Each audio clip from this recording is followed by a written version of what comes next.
Assalamu alaikum to all of you. This is Shoaib Akhtar, and once again, welcome to my YouTube channel CSS by Shoaib Akhtar. So, actually, in this lecture, we are going to discuss what is the difference between finite verbs and non-finite verbs.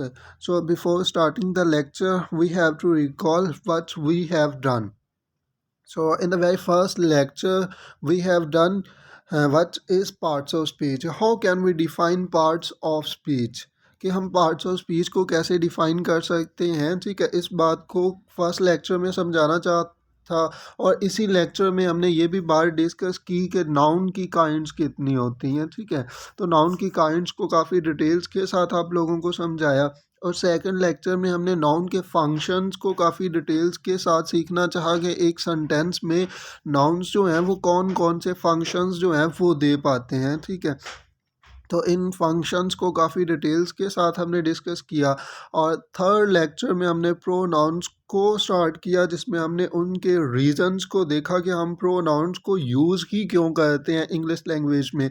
Why do we use pronouns in the English language.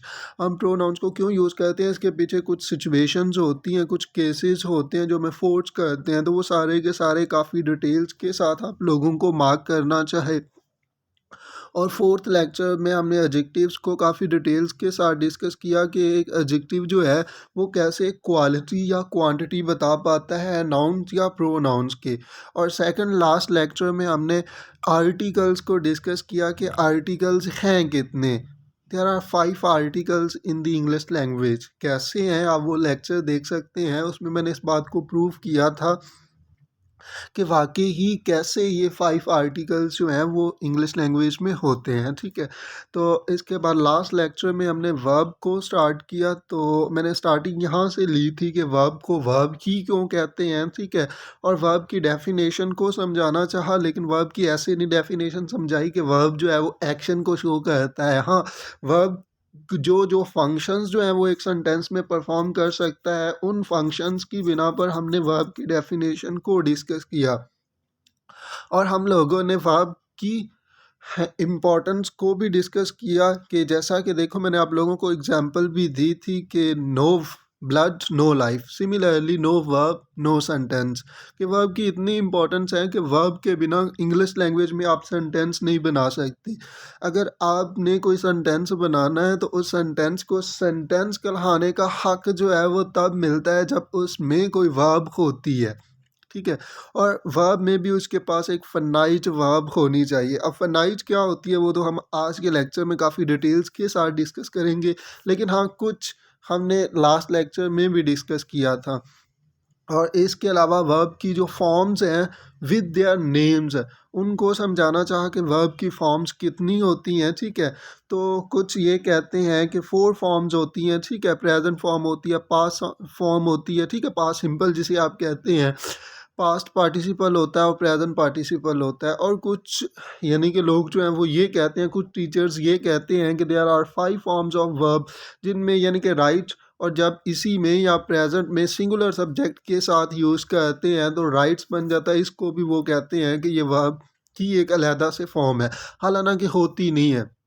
Basically अगर देखा जाए तो there are 4 forms of a verb. किसी भी verb की 4 form होती हैं। जैसा कि देखें राइट को ले लें तो राइट फर्स्ट फॉर्म है, प्रेजेंट फॉर्म है, ठीक है। और इसकी पास्ट सिंपल फॉर्म होगी रोट, और पास्ट पार्टिसिपल होगा रिटन, और प्रेजेंट पार्टिसिपल होगा राइटिंग। बस ये ही इसकी फॉर्म्स जो हैं वो हो सकती हैं किसी भी वर्ब की। ऐसे आप कोई भी एग्जांपल जो है वो ले सकते हैं, ठीक है। So I hope so that is clear to all of you. ये सारी की सारी चीज़ें हम पढ़ चुके हैं।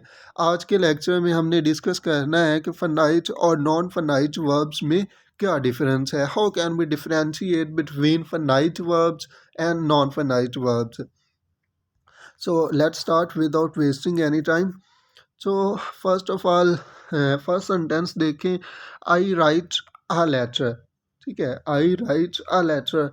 अब ये देखें जो फनाइट वर्ब होती है ना, मैंने लास्ट लेक्चर में भी आप लोगों को समझाया था कि फनाइट वर्ब आप उस वर्ब को कहते हैं जो एक सेंटेंस में टाइम को, टेंस को, सब्जेक्ट को, जेंडर को या नंबर को, ठीक है, सेटिस्फाई कर पाती है उसको, यानी कि सेटिस्फाई करने का क्या मतलब है कि उसके हिसाब से अगर चलती है, ठीक है। अगर आप नंबर को चेंज करते हैं तो वो भी अगर चेंज हो जाती है तो फिर आप उसको फाइनाइट वर्ब कहेंगे, ठीक है। अब ये देखो यहाँ पर जो जेंडर है वो आई है, इसका आप जेंडर चेंज करें, ही कर दें, ठीक है। ही करेंगे तो ऑब्वियसली ये चेंज हो जाएगी ना, ठीक है। ही राइट्स अ लेटर, या फिर भी अगर ही राइट अ लेटर ही रहेगा ना तो फिर ये नॉन फनाइट है, फिर ये फनाइट वर्ब नहीं है। बिकॉज जो नॉन फनाइट वर्ब्स होती हैं वो नहीं चेंज होती, जो फनाइट वर्ब्स होती हैं वो तो चेंज हो जाती हैं।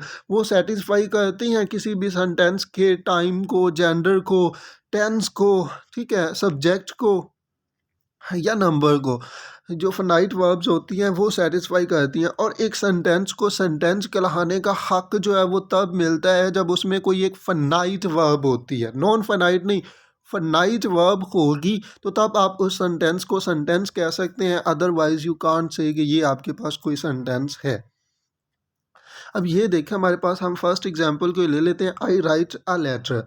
तो इसमें चलें, ठीक है, मैं जेंडर चेंज करके देखता हूँ, she writes a letter, change हो गया ना, ठीक है। अगर मुझे इसका टाइम चेंज करना हो, ठीक है, अगर मुझे इसका टेंस चेंज करना हो, ठीक है, मैं चलें आगे और भी सेंटेंस को हम थोड़ा सा ना सेंटेंस को बड़ा कर लेते हैं, ठीक है। मैं यहाँ पर एक प्रपोजिशन भी ऐड कर देता हूँ और उसका ऑब्जेक्ट भी, I write a letter with pen in Nankana Sahib, ठीक है, विद पेन इन ननकाना साहब। अब ये मेरे पास पूरा सेंटेंस है, I write a letter with pen in Nankana Sahib. अच्छा, इसका अगर मुझे कोई कहता है कि इसका टेंस चेंज करना है तो मैं अगर ऐसे कर दूं, I write a letter with ball point in Lahore, क्या अब इसका टेंस चेंज हुआ? ओबियसली नहीं हुआ, ठीक है। क्यों?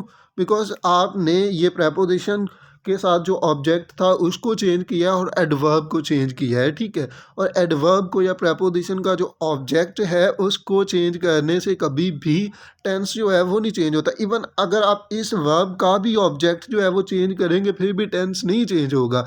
आप आई राइट अ बुक कर लें, अब भी भाई ये प्रेजेंट में ही है, ठीक है। बिकॉज जो टेंस को चेंज करती है ना वो एक वर्ब करती है, और वो वर्ब कौन सी करती है? वो फाइनाइट वर्ब करती है।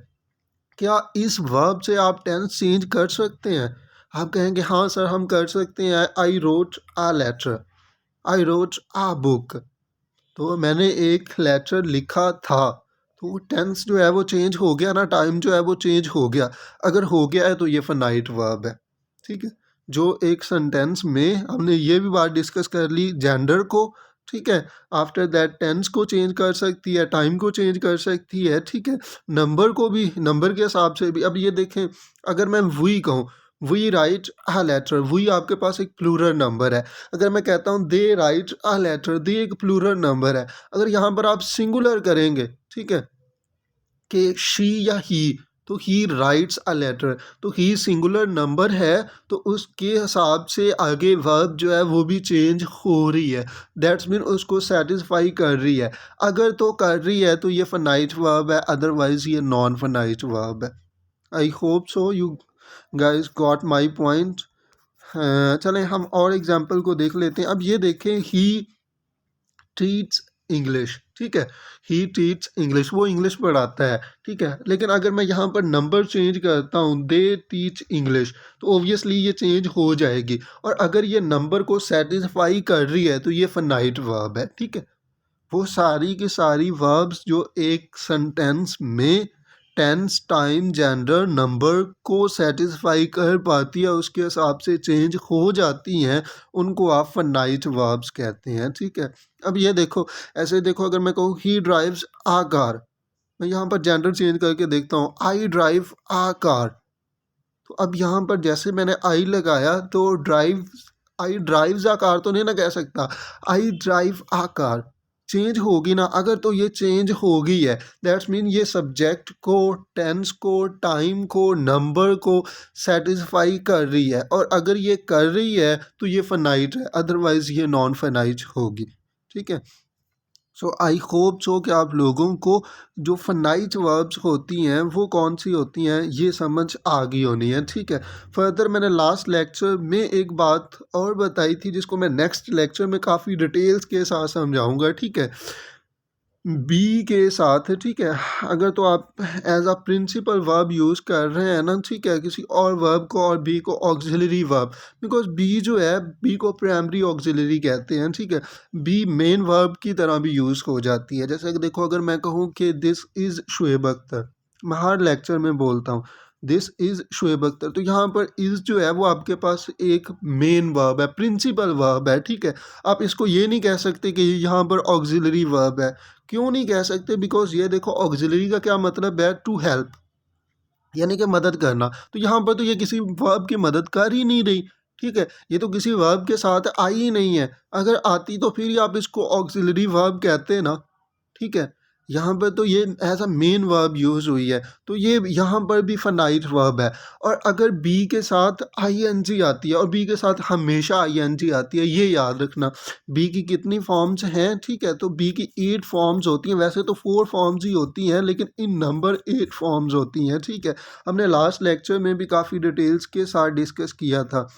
बी खुद जो है वो एक नॉन फाइनाइट वर्ब है, ठीक है, और इसकी प्रेजेंट फॉर्म जो है वो इज़ आर एम होती है, ठीक है, और इसकी जो पास्ट फॉर्म है, ठीक है, पास्ट सिंपल जिसे आप कहते हैं, वो वाज वर है। और पास्ट पार्टिसिपल जो है वो बीन है। और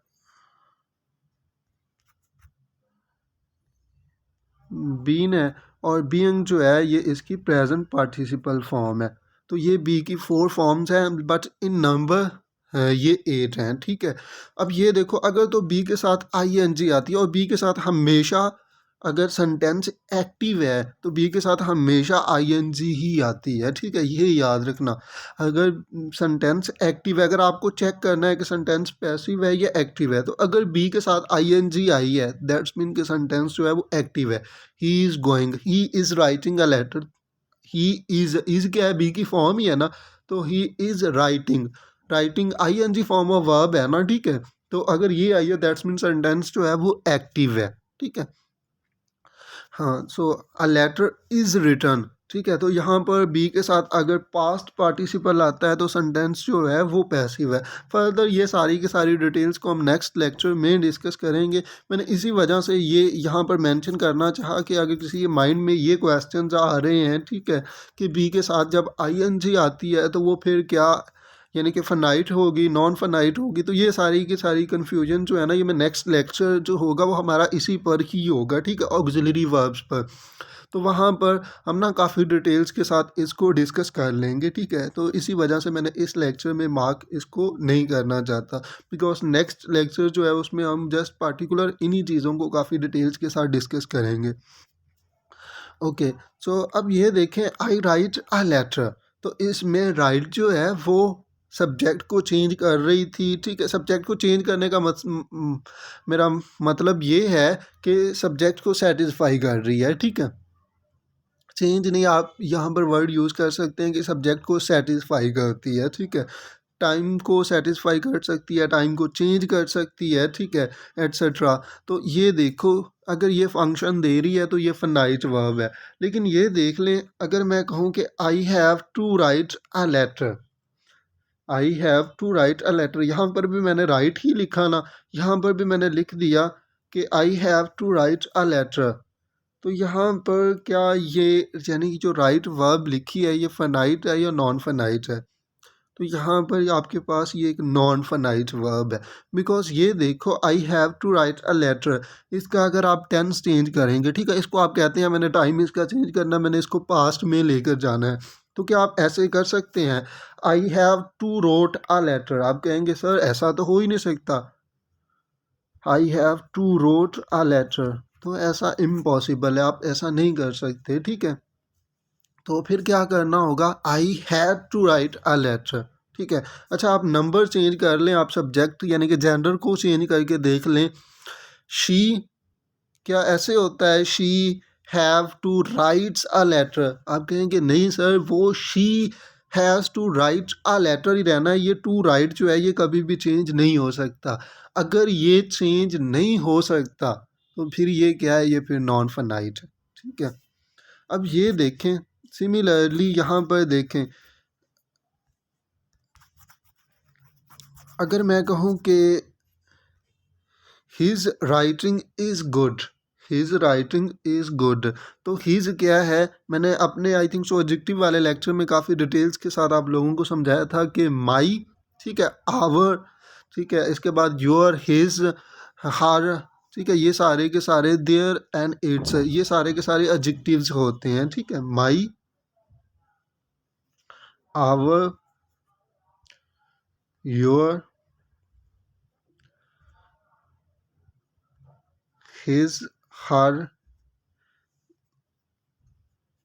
देयर एंड इट्स, ये इंग्लिश लैंग्वेज में एडजेक्टिव्स होते हैं, ठीक है। आप किसी ऑथेंटिक बुक से पढ़ना, ये प्रोनाउन नहीं होते, ठीक है, ये सारे के सारे एडजेक्टिव होते हैं। और हिज राइटिंग, हिज राइटिंग, अब ये क्या है कि हिज अगर एडजेक्टिव है तो एडजेक्टिव ने किसके साथ आना है, एडजेक्टिव तो आते ही नाउन के साथ हैं, ठीक है, एडजेक्टिव तो हमेशा नाउन या प्रोनाउन के साथ आएंगे। तो यहाँ पर राइटिंग फिर जो है वो ये कोई वर्ब तो नहीं ना है, बिकॉज वर्ब के साथ तो आप एडजेक्टिव को यूज़ नहीं कर सकते। क्या आपने कभी भी देखा कि किसी वर्ब के साथ आपने किसी एडजेक्टिव को यूज़ किया? मैंने एडजेक्टिव वाले लेक्चर में काफ़ी डिटेल्स के साथ बताया था ना कि आप एडजेक्टिव को यूज़ करते हैं किसी नाउन की क्वालिटी या क्वांटिटी बताने के लिए। तो हिज राइटिंग, अब राइटिंग जो है वो यहाँ पर एज अ नाउन यूज़ हो रही है, ठीक है। और अगर प्रिसाइसली ग्रामर के हिसाब से अगर आप देखना चाहते हैं तो इसको आप जेरंड कह सकते हैं। यहाँ पर राइटिंग जो है वो जेरंड है और यहाँ पर ये एक नॉन फाइनाइट वर्ब है, ठीक है। अगर इसका आपने टाइम चेंज करना है तो आप राइटिंग को नहीं छेड़ेंगे, हाँ ये जो इज वर्ब है आप इसको छेड़ेंगे, ठीक है, कि हिज राइटिंग वाज गुड, ठीक है। बिकॉज क्यों, यहाँ पर राइटिंग जो है वो जेरंड है, ठीक है, एक नॉन फाइनाइट वर्ब है, ये कभी भी चेंज नहीं होगी, ठीक है। ऐसे ही देख लें कि अगर मैं कहूँ कि I am looking for my return notes of grammar, तो यहाँ पर ये देखें आई हैव, अच्छा I am looking for my return notes, notes क्या है, नाउन है। और जो नाउन की क्वालिटी या क्वांटिटी बताता है उसको आप क्या कहते हैं, उसको आप एडजेक्टिव कहते हैं ना, नोट्स। तो नोट्स कौन से भाई, न्यू नोट्स, ओल्ड नोट्स, नहीं नहीं रिटर्न नोट्स। अब जो रिटर्न नोट्स जो है यानी कि नोट्स कैसे हैं, नोट्स यानी कि ओबियसली आपका नाउन है और नाउन की जो भी क्वालिटी या क्वांटिटी बताएगा उसको आप एडजेक्टिव ही कहेंगे ना। अब यहाँ पर अगर आप कहते हैं न्यू नोट्स, तो न्यू क्या था, एडजेक्टिव था ना, ठीक है। वो नोट्स कैसे हैं, उनकी क्वालिटी क्या है, वो सॉफ्ट नोट्स हैं, ठीक है, नहीं नहीं वो रिटर्न नोट्स हैं। तो अगर वो रिटर्न नोट्स हैं तो रिटर्न जो है ये क्वालिटी ही बता रहा है ना नोट्स की, कि नोट्स कैसे हैं। तो यहाँ पर जो रिटर्न है वो भी एडजेक्टिव है, तो यहाँ पर दैट्स मीन ये एडजेक्टिव है, इसका टेंस, टाइम, जेंडर, एक्सप्रेशन से कोई ताल्लुक नहीं है और ये एक नॉन फाइनाइट वर्ब है, ठीक है।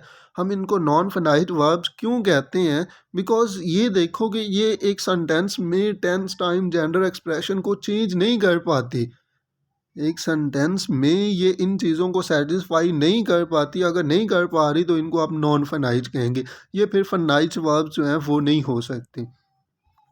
ओके, अब ये देख लें कि यहाँ पर तो हमने ये कहा कि he teach English, they teach English, ठीक है।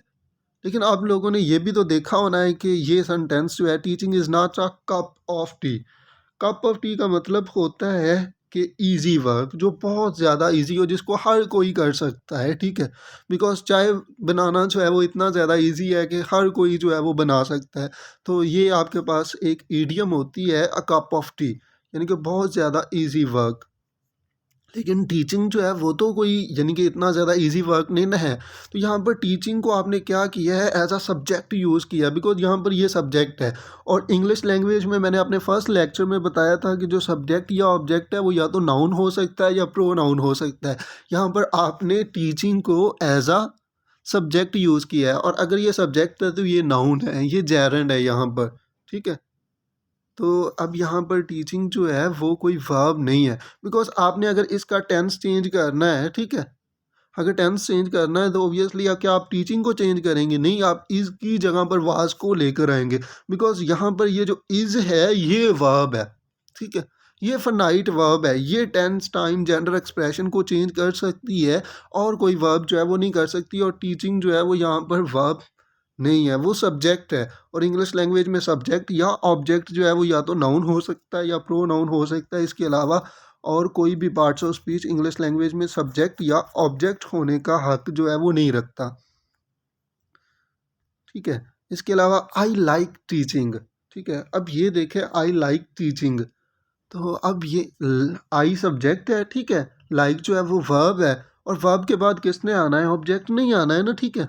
आई लाइक टीचिंग, तो यहाँ पर टीचिंग जो है वो ऑब्जेक्ट है, तो यहाँ पर टीचिंग कोई वर्ब नहीं है। अगर इसका भी आपने, अच्छा इसका अगर आप नंबर चेंज करना चाहते हैं, ठीक है, आप यानी कि सब्जेक्ट को चेंज करके देख लें, क्या टीचिंग पर कोई इफेक्ट पड़ेगा। ही लाइक्स टीचिंग, ठीक है, she likes teaching, they like teaching, that's mean इस पर कोई इम्पैक्ट जो है वो नहीं पड़ रहा, ये चेंज नहीं हो रही।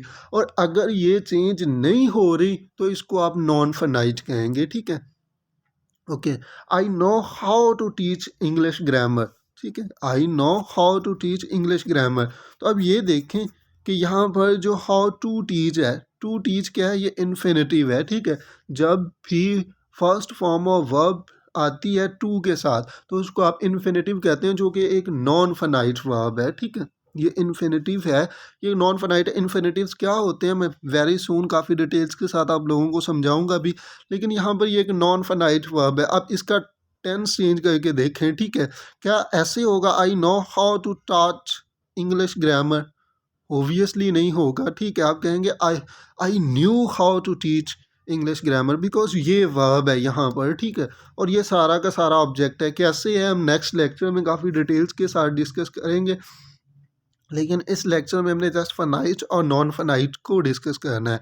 आई love to drive my brother's car, अब ये देखें आई लव टू ड्राइव, अब यहाँ पर टू ड्राइव जो है वो एक नॉन फनाइट वर्ब है, बिकॉज आप सब्जेक्ट को चेंज करके देख लें, जेंडर को चेंज करके देख लें, टेंस को चेंज करके देख लें, टाइम को चेंज करके देख लें, ये कभी भी चेंज नहीं होगी। और अगर ये चेंज नहीं हो सकती तो इसको आप नॉन फनाइट कहेंगे, ठीक है। I love to drive my brother's car and I loved to drive my brother's car, लेकिन ऐसे कभी भी नहीं हो सकता कि आप ड्राइव की जगह पर ड्रॉप करें, ठीक है, या ड्राइविंग करें, ठीक है, ये नहीं हो सकता कि यहाँ पर टू ड्राइविंग आ जाए एट्सेट्रा, ये इम्पॉसिबल है, बिकॉज ये एक नॉन फनाइट वर्ब है, और नॉन फनाइट जो है वो कभी भी चेंज नहीं हो सकती। I do not like his driving, again his क्या है, हीज एडजेक्टिव है ना, हमने अभी डिस्कस किया, हीज जो है वो एडजेक्टिव है, और एडजेक्टिव हमेशा किसके साथ आते हैं, नाउन के साथ, तो यहाँ पर ड्राइविंग जो है वो नाउन है।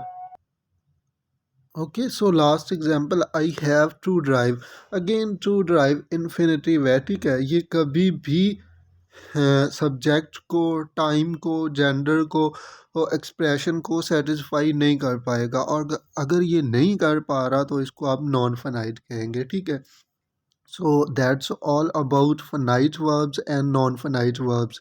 अब नॉन फाइनाइट वर्ब्स जो हैं ये होती कौन कौन सी हैं, तो मैंने लास्ट लेक्चर में भी आप लोगों को समझाया था जब हमने वर्ब की फॉर्म्स को लिखा था। तो वर्ब की फॉर्म्स जो हैं सबसे पहले हमने ये बार डिस्कस की थी कि जो प्रेजेंट पार्टिसिपल है, ठीक है, और पास्ट पार्टिसिपल है।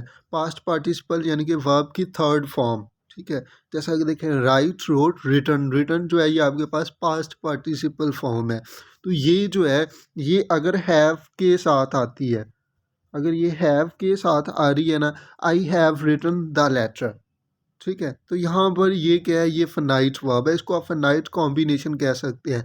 लेकिन अगर ये वैसे आ रही है जैसा यहाँ पर देखो रिटन नोट्स है, यहाँ पर हैव तो नहीं ना आया, और अगर ये हैव के बिना आ रही है तो फिर ये हमेशा आपके पास नॉन फनाइट रहेगी, ठीक है। अगर वर्ब की third form past participle have के साथ आ रही है, ठीक है, आई हैव डन, ठीक है, आई हैव डन, तो ये यहाँ पर डन जो है ये क्या है, ये आपके पास आई हैव रेड, ठीक है, तो यहाँ पर रेड जो है ये क्या है, ये आपके पास वर्ब है, फनाइट कॉम्बिनेशन है। आई हैव रिटन, यहाँ पर रिटन क्या है, ये आपके पास एक वर्ब है, फनाइट कॉम्बिनेशन आप इसको कह सकते हैं, ठीक है, इसको आप वर्ब फ्रेज भी कह सकते हैं। लेकिन अगर ये यानी कि जो आपके पास थर्ड फॉर्म ऑफ वर्ब है, पास्ट पार्टिसिपल है, अगर ये वैसे आ रहा है जैसा कि देखें रिटर्न नोट्स है, ठीक है, तो यहाँ पर रिटर्न नोट्स, रिटर्न है तो आपके पास पास्ट पार्टिसिपल लेकिन किसी नाउन के साथ आ रही है, ठीक है, ये एडवर्ब का भी फंक्शन दे लेती है, ये कंजंक्शन का भी फंक्शन दे लेती है। कैसे, obviously we will discuss in upcoming lectures हम काफ़ी डिटेल्स के साथ डिस्कस करेंगे। लेकिन अगर ये हैव के साथ आ रही है तो ये वर्ब है, ये फाइनाइट कॉम्बिनेशन है, या आप इसको वर्ब फ्रेज कह सकते हैं। और अगर ये हैव के बिना आ रही है तो ये हमेशा एडजेक्टिव होगी, ठीक है। इसके अलावा प्रेजेंट पार्टिसिपल किसे कहते हैं? आईएनजी फॉर्म ऑफ वर्ब, ठीक है। राइट से राइटिंग, टीच से टीचिंग, ठीक है। तो अगर यानी कि प्रेजेंट पार्टिसिपल बी के साथ आ रही है, बी के साथ आ रही है, यानी कि बी की कितनी फॉर्म्स होती हैं? 8 फॉर्म्स इन नंबर होती हैं। तो अगर इन 8 फॉर्म्स इन नंबर में से किसी एक के साथ आ रही है आईएनजी फॉर्म, ठीक है, आई एम गोइंग, ठीक है, I am writing, I am reading, ठीक है, आई एम टीचिंग, ठीक है। तो ये अगर यानी कि इसके साथ आ रही है आई वाज टीचिंग, ठीक है। तो अगर बी की किसी फॉर्म के साथ प्रेजेंट पार्टिसिपल आ रही है तो इसको आप फाइनाइट कॉम्बिनेशन कहेंगे, या आप इसको वर्ब फ्रेज कह सकते हैं। और अगर ये बी के अलावा आ रही है तो ये फिर या तो जेरंड बनेगी, ठीक है, या एडजेक्टिव बनेगी, ठीक है, या एडवर्ब बनेंगे, ठीक है। तो फिर ये वर्ब नहीं हो सकती, फिर ये नॉन फाइनाइट होगी। तो अब मैंने इतना ज़्यादा आसान इसको कर दिया। अगर बी की फॉर्म अगर बी की फॉर्म के साथ, बी की किसी भी फॉर्म के साथ अगर आईएनजी आ रही है तो वो फिर फाइनाइट कॉम्बिनेशन होगी, अदरवाइज वो जो है वो एडजेक्टिव ही होगी, आईएनजी फॉर्म ऑफ वर्ब, ठीक है। एडजेक्टिव हो सकती है, नाउन हो सकती है, ठीक है, या कोई भी अलहदा जो फंक्शन है वो परफॉर्म कर सकती है। जैसा कि देखो यहाँ पर भी है ही इज़ राइटिंग, तो यहाँ पर ही इज़ राइटिंग, यहाँ पर राइटिंग जो है वो नाउन का फंक्शन दे रही है, ठीक है। ये एडजेक्टिव का भी फंक्शन दे सकती है, एडवर्ब का भी फंक्शन दे सकती है। कौन कौन से दे सकती हैं ये हम नेक्स्ट लेक्चर में डिस्कस करेंगे। लेकिन यहाँ पर बस इतना ही कहना चाहूँगा, बी के साथ अगर आईएनजी आ रही है तो ये वर्ब है। अगर बी के अलावा कहीं पर आपको आईएनजी मिल रही है तो वो फिर वर्ब नहीं है, वो फिर नॉन फाइनाइट है। नॉन फाइनाइट जो होती हैं वो वर्ब नहीं होती, वो नाउन बन सकती हैं, ठीक है, वो एडजेक्टिव बन सकती हैं, एडवर्ब बन सकती हैं, ठीक है। सिमिलरली अगर हैव के साथ आपको पास्ट पार्टिसिपल कहीं पर मिल रहा है, ठीक है, तो वो फिर वर्ब है, उसको वर्ब फ्रेज कह सकते हैं। लेकिन अगर हैव के बिना आपको मिलता है, जैसे रिटन नोट्स है, ठीक है, तो ये फिर वर्ब नहीं है, ये फिर एडजेक्टिव हो सकता है, नाउन हो सकता है, एटसेट्रा, कोई भी और जो फंक्शंस हैं वो दे सकता है, लेकिन वर्ब नहीं है। तो ये सारे इनके जो फंक्शंस हैं इनको हम नेक्स्ट लेक्चर में काफ़ी डिटेल्स के साथ डिस्कस करेंगे। आई होप सो कि आप लोगों को फाइनाइट और नॉन फाइनाइट वर्ब्स में क्या डिफरेंस है ये समझ आया होना है। So see you in the next lecture, till then अल्लाह हाफिज़ एंड टेक केयर।